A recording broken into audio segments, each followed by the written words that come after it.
Mothering Sunday is a film adaptation of Graham Swift's novel of the same name. The story follows the events of Mother's Day in 1924 as experienced by young maid Jane Fairchild. The movie is a staggered storyline period piece told in a non-linear narrative. We see an older Jane reflecting on a particular day in her past when the aristocratic and Evans family chooses to spend the day with their friends and gives Jane the day off. First of all, this movie is a misfire. All the pieces doesn't come together despite the filmmakers creating a handsome film on a small budget. It's not a particularly good story, and it doesn't make for a good movie either. The director helms the movie with a woozy lack of urgency. This is a story unfolding in a world that is operating at a slower pace. It's languid and lacking in momentum, as if nobody is really bothered by the supposedly huge emotions at play. This low-energy approach stretches to the performers, who are consistently upstaged by the fantastic array of costume designs. The character development isn't just slow-going, it's never fully realized.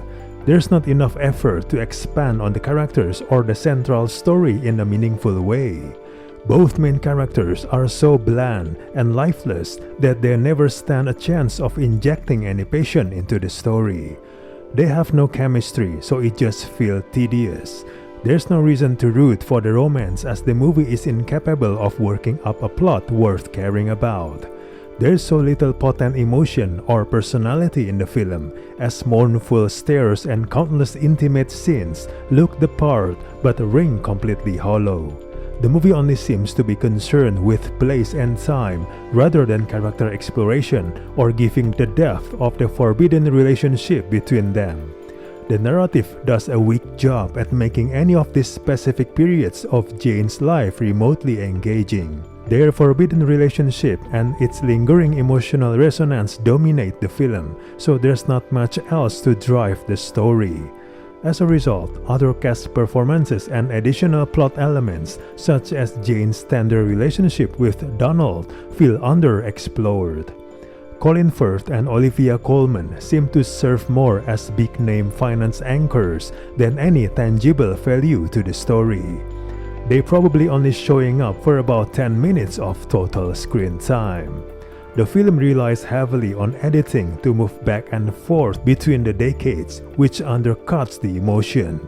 The non-linear storytelling seems to be constructed without any real rhyme or reason.